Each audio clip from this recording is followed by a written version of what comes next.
Yo guys, what's up? It's Kami Kid. I'm making a response video to Bob Gibson's fan. He has FAC Collectibles top 10 card contest. So the card contest, very hard for me to pick out 10 cards that I could not really get rid of. There's a lot of cards that I would never consider in my top of my collection. But I took a few and I kind of narrowed it down. So I'm going to try to do this quick. But because a lot of these cards have history to me, I'll give you a little bit of background on each one of them. This is a 1888 Old Judge tobacco card. Very hard to see this picture. I got this actually off my buddy Techno Bailey. Very much, I love this. I love this card. I like that rustic, old school look. I'm very much into the 50s and things like that. So that was pretty cool to get that 1888. Old Judge tobacco card, not in the greatest shape like I said, but this card here I obtained in a trade. This is a 1949 Warren Spawn from Bowman. Pretty rough shape. It's got some creases in it and stuff. Corners are dinged, but it's still a 1949 Warren Spawn. This is, like I said, over 50 years old, so who cares. This is next card, number 8. I would say is my 1952 Bowman Stan Musial. Rough shape. This has got actually tape on it. I traded for it. Not a bad.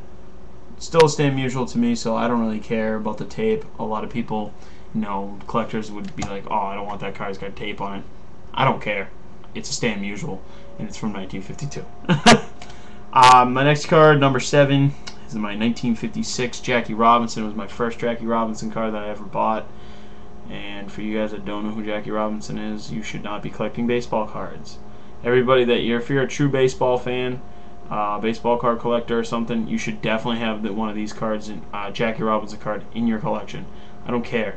You need to have a Jackie Robinson in your collection. And another card that you need to definitely have in your collection. These next two cards, actually. This one, it doesn't have to be this one, but it has to be one of these guys. 1954 Ted Williams. This guy needs to be in your collection. If you're a collector, you need to have a Ted Williams. I got 2 of these exact same card, but this one I bought. I was very excited. It was my first one I got, so pretty pumped about that. And like I said, the other one that you need to have in your collection, if you're a true collector of any type of sport, especially baseball, you need to have a Mickey Mantle. So Mickey Mantle, this is 62 Mantle. This one I actually got out of All-Star Sports mystery packs. I won a mystery pack, and this was one of the cards that was in the mystery pack. That's how crazy All-Stars mystery packs are. But a little dinged up, but still, it's a Mickey Mantle card you need to have in your collection. Now, my top 4 cards are pretty tough to pick. I picked these for just simply because I love these cards. This is a 2004 Bill Belichick auto. This is one of the greatest coaches in NFL history. He's up there with Bill Walsh, Chuck Noll, Vince Lombardi. He's one of the great minds. You know, it's very hard to discredit him or what he's done with the Patriots organization and stuff. So to have a Bill Belichick auto and being a Pats fan, that's huge for me. So that's my 4th card. My number 3 card, this is number 10 of 10. It's out of my Tom Brady collection. It's a playoff national treasure. It's the Reebok logo patch, 10 of 10. Now you guys have seen this in the last contest showing your Brady, showing your PC or something like that. It is a 10 of 10, so it's a pretty sweet card. Very happy to have that in my collection. I gave up a lot for it. My number 1 and 2 cards, these were very, very, very tough to pick. It's honestly gets harder and harder every time, but this one here is the number 2, and I almost put this over number 1. In 1933, a gentleman by the name of Jimmy Fox, for you guys that don't know, was his first baseball card from Gowdy was printed. It's in reasonable shape. There's a little bit of stuff mixing off the back. That's what kills it. The second FX is like kind of faded. It is like it's stuck to the paper or something.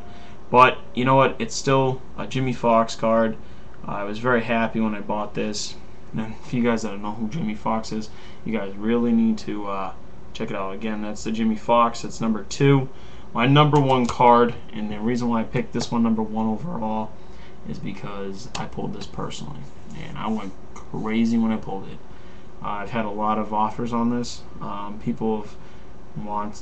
of people want this off of me. I don't plan on trading it or selling it anytime soon. But this is a 2008 Top Sterling 1 of 1 Ted Williams jumbo swatch from his pants. Like I said, you guys that are baseball collectors, if you don't have a Ted Williams, a Mickey Mantle, a Jackie Robinson, even a Stan Musial in your collection, you're not a true collector. You need to have one of those guys' cards in your collection. I mean, those are what make those are the guys that built baseball. Now that's why I consider those in my top of my PC of my collection. And you know what I mean, those guys just, they built, without them there'd be no Ken Griffey Jr.'s, there'd be no A-Rods, there'd be no Jeters, there'd be no Ortizes, no Pujolses. Those guys cleared the way, especially Jackie Robinson. Now, so if you guys are huge collectors, you guys should have these. I know a lot of you guys do, but if you don't, you need to get some. But I appreciate you guys. I appreciate Bob Gibson fan holding this contest. Check out his videos, sub to him. He's a really cool guy. Does a lot of contests. And good luck to everybody else in this contest. Alright? Take it easy.